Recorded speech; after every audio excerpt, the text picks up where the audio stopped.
네, 반갑습니다. 자, 6월 10일 목요일 마감 시황입니다.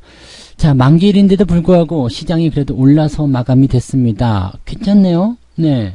만기일 굉장히 벌벌 떨고 막 그랬는데 확실히 걱정을 많이 하면 그것보다는 좀 덜한 그런 모습이 좀 나타나는 것 같고, 너무 낙관하면 또 그것과 반대가 되는 그런 시장 상황이 만들어진 것 같긴 합니다. 자, 중간에 상승폭을 조금 반납하는 그런 형태의 모습 좀 있었습니다만, 마지막에 외국인들이 매수를 쫙 하고 들어와 주면서 시장 분위기를 다시 잡아주는 모습이었습니다. 만기일 변수를 일단은 외국인들이 막아줬다 이렇게 볼 수 있겠고요. 외국인들이 그런 부분들에서 어떻게 보면은 시장을 좀 더 상승시킬 수 있는 요소들이 있지 않겠는가라고 생각이 될 수도 있겠습니다. 근데 뭐 자기들이 원하는 어떤 그런 포지션도 있었겠죠. 그래서 그런 부분들 같이 좀 알아볼 거고요. 어쨌건 지금은 대형주보다는 중소형주 이쪽에서 좀 강한 흐름이 나타나고 있다는 거 우리가 좀 참고를 하셔야 될 겁니다. 그래서 시장에 대한 관점은 여전히 대형주에 대해서는 뭐 일부 대형주는 좋은 거 있어요. 뭐 카카오라든지 이런 것들 가는 것들이 있는데, 대체적으로 여러분들이 대응하셔야 될 종목군들은 이제 중소형주 쪽에서 추세가 좋은 것들, 그런 것들 위주로 대응하시는 것이 더 유리하다라고 말씀을 드릴 수가 있는 거죠. 자, 차트를 보도록 합니다. 자, 코스피 지수는 3224포인트에서 마무리가 됐습니다. 뭐 내일 또다시 변동성 나올 수 있습니다. 일단 물가지표가 발표가 되고 나서 미국 시장이 어떻게 반응하느냐에 따라서 대응 전략이 좀 달라지게 하겠습니다만, 일단은 3200포인트 정도 수준에서의 지지선 역할을 하고 있기 때문에 변동성은 좀 나올 수 있어요. 오늘 같은 경우야 만기일이기 때문에 이 정도 수준에서 멈춰야 되겠다라고 생각할 수 있겠습니다만, 내일 같은 경우는 이제 만기일이 지나고 또 해외 시장에서의 어떤 불안정한 요소가 나오게 된다면 주가가 추가적으로 하락할 수도 있겠죠. 그래서 3200포인트 정도까지는 항상 열어놓고 대응을 좀 해보시는 것이 유리하다, 이 말씀 드릴 수 있겠고요.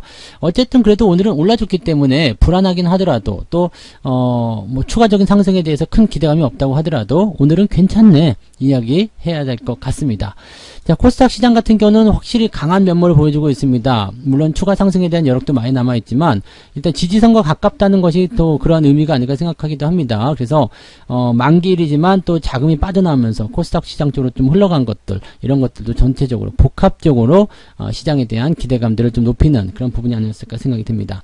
오늘 수급 잠깐 볼게요. 수급 보시면은요, 지금 외국인들이 7천억입니다. 순식간에 매수가 쫙 하고 들어오면서 막판에 땡겨 올린 그런 모습이었죠. 그래서 이 7천억에 대한 순매수는 일단 시장을 지키게 하는 그런 형태의 모습이었을 것이다 라고 보시면 되겠고요. 금융투자가 8천억입니다.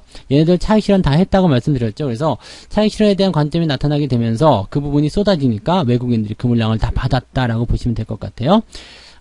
일단 금융투자 쪽에서는 수익이 이 정도면 됐어, 이제는 팔고 나올 거야 라는 생각을 좀 했을 거고요. 외국인들은 그 물량을 받았다는 이유는 시장이 그래도 나쁘지 않을 것 같아요 라는 생각을 좀 했을 거라고 보시면 될 것 같아요. 그럼 오늘 업종별 현황 한번 볼까요? 외국인들이 마지막에 사들인 부분들인데, 대형주, 그리고 제조업, 전기전자, 삼성전자 쪽 많이 들어갔을 것 같네요. 그래서 대형주 쪽 매수가 많이 있었고요. 기관 쪽에서 이 대형주 쪽 매도가 좀 많이 있었다 보시면 되겠습니다. 오늘 연기금 같은 경우도 어마어마하게 팔았네요. 오늘 연기금도 매도 규모가 3천억 해가지고 굉장히 많은 편입니다. 그래서 그 물량을 개인이 받았다 보시면 될 것 같은데, 연기금과 금융투자, 일단은 지금 대형주 쪽에서 매도를 했을 거란 말이에요. 대형주 쪽 매도가 있기 때문에 외국인이 받기에는 조금 애매했겠죠. 그리고 외국인들이 지금 보시면은 이 코스닥 쪽의 움직임도 분명히 가지고 있었고요. 또 금융투자는 자금적인 부분들을 빼가지고 코스닥 쪽으로 많이 이동한 부분이 좀 있었습니다. 그래서 이런 내용들이 같이 복합적으로 나오고 있기 때문에 대형주의 움직임들은 쉽게 올라가기 어려웠을 것이다. 또 특정한 종목군에게만 매수자가 집중됐기 때문에 특정한 종목만 올라가게 되고, 대형주는 그냥 시장을 지켜주는 그런 형태의 모습만 했을 것이다 라고 우리가 생각해 볼 수가 있을 겁니다. 역시 만기일이기 때문에 막판에 변동성이 굉장히 심하게 나타난 거 우리가 참고해 보신 내용이 있겠고요. 만기일날 보통 이러한 형태의 모습들이 많이 나타난다 라고 봐주셔도 될 것 같습니다. 시총 상위권 종목들 봐야 되겠죠. 자, 코스피 먼저 좀 살펴볼게요. 역시 카카오, 네이버는 오늘 상승세 흐름이었고요. 삼성바이오로직스도 오늘은 반등이었지만 현재 추세가 계속 좋지 않았기 때문에 올라가도 그렇게 큰 티가 나진 않았다 보시면 되겠습니다. 삼성전자, 하이닉스 보합 수준이었고요. 아마도 외국인들이 좀 받쳐줬겠죠. 그래서 안 빠지는 모습이었을 거고요. 자동차가 좀 빠졌어요. 네. 현대차, 기아 주가가 하락세로 들어가면서 단기 저항에 대한 포인트 나오고 있고요. 자, 단기적 저항이 들어가더라도 당장 매도할 이유가 없다고 그랬죠. 추세를 일단 넘어선 시점이기 때문에 단기에 많이 올라간 상태에서의 조정은 당연한 부분입니다. 그리고 이런 상황에서 일단은 유지가 좀 되어준다라면 지지선을 다시 만들고 재상승할 수 있는 포인트가 있다라면 그때는 매수도 괜찮아요. 그러니까 지금 현재 시점에서 너무 실망하실 필요는 없을 것 같다. 이 말씀을 드릴 수 있을 것 같습니다. 자, 다음 거 한번 보시면은요. 뭐 LG전자부터 해서 뭐 특별한 거 없죠. SK 쪽에 오늘 매수가 좀 들어와서 반등이 좀 나가는 모습이 있었고요. 그 외에는 특이사항은 없습니다. HMM은 현재 유지 상태가 진행되고 있는 모습 확인하실 수 있겠고요. 자, 코스닥 한번 볼게요. 코스닥을 보시면 대체적으로 다 올랐습니다. 그죠? 다 올라간 모습이었어요. 오늘은 뭐 시젠도 한 2%대, 알테오젠도 4%대, 그리고 에코프로비엠이나 펄어비스도 오늘은 강한 흐름도 보였죠. 이게 금융투자 쪽 매수가 들어간 부분도 있었을 테고요. 외국인 매수가 들어간 부분도 당연히 있었을 겁니다. 그리고 다음번 포지션도 셀리버리가 12% 올라가면서 분위기를 좀 만들어냈고요. 자, 주가 상황으로 보게 되면 이렇게 하락한 추세에서 올라가는 것은 큰 의미는 없어요. 그렇지만 지수를 끌어올리거나 방어하는 데는 시총 상위만한 게 없죠. 그래서 시총 상위권 종목으로서 이제 지수를 방어하는 그런 역할을 했다라고 보시면 되겠고요. 오늘은 자동차 부품주들, 자동차주 따라가지고 좀 안 좋았어요. 화신, 그리고 현대 위아 전부 다 마이너스권 나오는 모습이었고요. 현대 모비스도 마찬가지겠죠. 네, 마이너스권이었고요. 오늘은 만도가 가장 많이 하락한 모습이었는데 만도는 이제 자율주행 관련한 부분들을 물적 분할하겠다 이렇게 나왔죠. 이것도 약간 LG화학 같이 보시면 될 것 같아요. 핵심 사업부인데 이걸 띄어내는 거나 마찬가지거든요. 부품에 대한 부분들 어차피 뭐 긍정적이라고 볼 수는 있겠습니다만 자율주행 같은 경우는 미래 먹거리란 말이에요. 이걸 띄어내게 된다면 만도는 어떻게 보면 또 껍데기만 남는 상황이 될 수도 있겠죠. 그래서 LG화학과 같은 그런 느낌으로 우리가 생각하셔야 되는데, 자, 일단 핵심 사업부, 이제 미래 먹거리가 떨어나간다. 여기에서 굉장한 실망감이 나타날 수 있기 때문에 여기서 주가 하락이 일어났다라고 봐주시면 될 것 같아요. 뭐 그런 정도라고 생각하시면 되겠고요.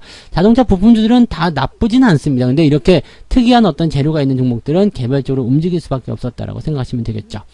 자, 그리고 개별주 얘기가 나와서 좀 더 보시면요. 오늘 젠백스링크, 네, 조금 상승폭 반납하긴 했습니다만 나쁘지 않았죠. 13%대 상승하면서 오늘 거래량, 그러면 매수가 일단 들어왔다 보실 수 있겠고요. 이 종목이 워낙에 들락날락 했었던 부분들이 많이 있었기 때문에 현재 시점에서 약간 거부감은 좀 있었을 수 있어요. 근데 우리가 중요하게 생각하는 부분, 자, 이 첫 번째 작년 6월에 형성된 거래량 부분을 이제 넘어선 시점이죠. 그래서 추가적인 상승이 나올 것은 네, 우리가 예상을 다 하고 있었을 겁니다. 그리고 약간 많이 올라왔었던 부분이 있었기 때문에 과매수의 흐름이 있었거든요. 살짝 들어올 수 있어요. 뭐 2,000원대 또는 그 아래쪽까지 들어올 수도 있는데 뭐 신경 쓰지 않으셔도 될 것 같습니다. 추세가 일단은 상승 추세로 가고 있기 때문에 이런 부분들 긍정적으로 보시면 되겠고, 우리가 금호건설 같은 경우도 주가 좀 들어왔잖아요. 근데 이것은 이제 상승에 대한 부분들이 워낙 크게 나타나서 이격을 좀 좁히기 위한 그런 형태의 모습이기 때문에 단기적으로 급등하게 되면 조정을 좀 받아야 되는 건 당연한 얘기입니다. 근데 이격도가 크냐 작냐에 따라서 조정이 깊으냐 짧으냐가 결정된 상황이 되겠죠. 그래서 뭐 금호건설이라든지 덴백스링크 이런 것들은 네, 조정이 들어가도 크게 걱정할 건 없습니다. 다만 이제 걱정해야 될 것들이 있죠. 두산중공업 이런 거 사시면 안 돼요. 네, 뭐 계속 말씀드린 거지만 이런 거 사시면 안 돼요. 이격이 일단 크게 벌어진 상태에서 너무 시장의 주목을 많이 받았다는 얘기예요. 그럼 조정이 팡 하고 들어오게 되는데 지난번에 20%, 그 다음에 다시 오늘 10% 이렇게 되면은요, 내일 정도 아니면은 오늘부터도 될 수 있겠죠. 뭐 반대매매라든지 이런 것들이 나올 수 있는 상태가 됩니다. 추가적으로 더 하락하게 된다면 반대매매가 없더라도 손실률이 뭐 40% 이상 커질 수 있는 상황이기 때문에 이거는 순식간에 주가가 완전 망가지는 상황이 되는 거죠. 그래서 조심하셔야 되는 그런 부분을 보셔야 되는 거고요. 뭐 BHI라든지 BHI 뭐 이런 종목이라든지 또는 보성파워텍 이런 종목들 지금 낙폭 굉장히 큰데 이런 종목들 반드시 조심하셔야 됩니다. 따라가지 마세요. 네, 급등하고 나서 따라가면은 거기서 콱 물리는 거거든요. 그러니까 급등에 대한 부분들은 우리가 어떻게 해석해야 되냐면 이게 단기성인가 중장기성인가도 꼭 보셔야 되는 거고요. 그 다음에 중장기성이라고 하더라도 단계 너무 올랐다라면 들어왔다 나가는 것이 일반적입니다. 그렇기 때문에 그런 부분 조심하셔야 되고, 오늘 하림 같은 경우도 제가 말씀드렸죠. 네, 약간의 변동성 나오니까 이때는 차익실현 같이 들어가시는 게 좋다라고 말씀드렸으니까 이런 것도 같이 참고해 보시면 좋습니다. 단기적으로 급등하는 종목들은 일단 우리 편이 아닐 수 있습니다. 내 거가 아니라는 얘기가 되는 거죠. 그래서 내 거가 아닌 거에 굳이 여러분들이 목매달고 뛰어들어갈 필요가 없다, 이 얘기가 되겠습니다. 자, 매매 동향 볼게요. 자, 금융투자 한번 보죠. 금융투자 오늘은 레버리지 코스닥 쪽 집중한 모습이 좀 있었던 것 같아요. 그래서 코스닥 셀트론 헬스케어 사들이는 모습. 왜냐면 레버리지 샀기 때문이겠죠. 그 다음에 코덱스 레버리지도 매수가 있는데 뭐 많지는 않은 것 같아요. 주식은 팔아치우면서 레버리지 팔고요. 코스닥 쪽으로 옮겨가는 그런 모습이 나타났다. 오늘 보시면 뭐 알테오젠, 셀트리온 제약, 에코프로벤, 펄어비스 그 코스닥 시청 상위권 있는 종목들 쭉 사고 있는 거죠. 야, 속이 다 보인다 이렇게 보시면 되겠죠. 그래서 코스닥을 좀 올려야 되겠다 이 생각을 좀 하고 있을 수 있습니다. 그래서 이번에는 코스닥 쪽을 상승시키면서 중소형주 상승시키면서 이제 그쪽에서 이제 시세 차익을 좀 노려야 되겠다 이 생각을 좀 하고 있을 거라 생각합니다. 그리고 코스피 쪽에 있는 시총 상위권 종목들은 다 매도 쳤어요. 다 매도 치는 모습을 나타나기 때문에 금융투자의 어떤 그런 속셈 그런 의도가 보인다라고 생각하실 수가 있겠죠. 연기금 같은 경우는 대형주 다 팔았을 거예요. 삼성전자부터 시작해서 쭉 갖다 파는 모습이었고요. 뭐 이것저것 사는 종목도 있습니다만 매수 규모가 크지가 않습니다. 워낙 삼성전자 많이 팔아가지고요. 그래서 이런 부분들 생각해보면 연기금은 오늘 매도도 많았고 시총 상위를 덜어내는 움직임들 계속해서 보여줬다. 이렇게 생각하셔도 좋을 것 같습니다. 외국인 어땠을까요? 네, 삼성전자 매수가 좀 들어갔어요. 그래서 오늘 시장이 버텨준 거라고 보시면 되는 거거든요. 마지막에 쭉 하고 들어갔고요. 그 대신에 이제 삼성전자를 제외한 나머지 것들은 전부 다 매도가 좀 있었던 모습인 것 같아요. 배터리 쪽을 좀 사긴 했는데 특별한 게 없었죠. 그 다음에 포스코도 매수를 좀 들어갔는데 지금 포스코는 약간 조심하셔야 될 것 같아요. 추세가 60일선 아래로 흐르고 있기 때문에 여기서는 이제 부담감이 커질 수밖에 없는 상태가 된다. 이렇게 보시면 되겠죠. 네. 그 다음에 네이버와 카카오 쪽에 매수가 들어와서 일단 분위기를 좀 그렇게 잡아간 것 같습니다. 대체적으로 매도가 좀 우세한 부분이긴 했는데 대형주 쪽 매수가 마지막에 들어오게 되면서 시장을 딱 버티게 해주는, 물론 이게 자기들의 이해관계에 얽혀있을 거라 생각합니다. 지수가 크게 밀리면 안 되기 때문에 잡아주는 모습이었을 것이다 생각되지만 어쨌건 매수가 들어와서 시장을 받아줬다 이렇게 생각해 주시면 될 것 같습니다. 뭐 특이사항은 없었던 것 같아요. 그냥 추세가 좋은 종목들 잘 데리고 유지하시면 되는 거고요. 뭐 특별하게 걱정하실 부분은 없을 것 같아요. 조정이 나오더라도 어느 정도 수준에서의 지지선이 버티고 있기 때문에 크게 하락하는 것보다는 그냥 종목 간의 어떤 변동성 그런 것들 정도만 생각하시는 게 맞을 것 같습니다. 자, 오늘 마감 시간 여기서 마치도록 하고요. 오늘 저녁은 9시 21시에 무료 방송이 진행이 되는데요. 오늘 월급날이잖아요. 그래서 월급 종목들 알려드리도록 하겠습니다. 오늘 월급 종목 총 3종목 준비가 되어 있으니까요. 네, 여러분들 네, 늦지 않게 잘 오시기 바라고요. 혹시 늦었다 하더라도 네, 잘 방송 듣고 계셔보세요. 제가 초반과 중반 그리고 종반에 월급 종목 이야기 한 번씩 언급을 해드릴 거니까 방송 들으시면서 그 종목들이 나올 때 잘 체크하셔가지고 내가 마음에 든다 싶으면 그럴 때 매수하셔도 좋을 것 같아요. 저는 내일 오후에 그 종목들을 매수할 계획입니다. 그래서 그런 부분들 미리 알려드리는 거고 저는 후행 매매로 진행하도록 하겠습니다. 자, 이따가 저녁에 네, 종목 가지고 만나도록 하죠. 네, 이따가 뵙겠습니다. 고맙습니다.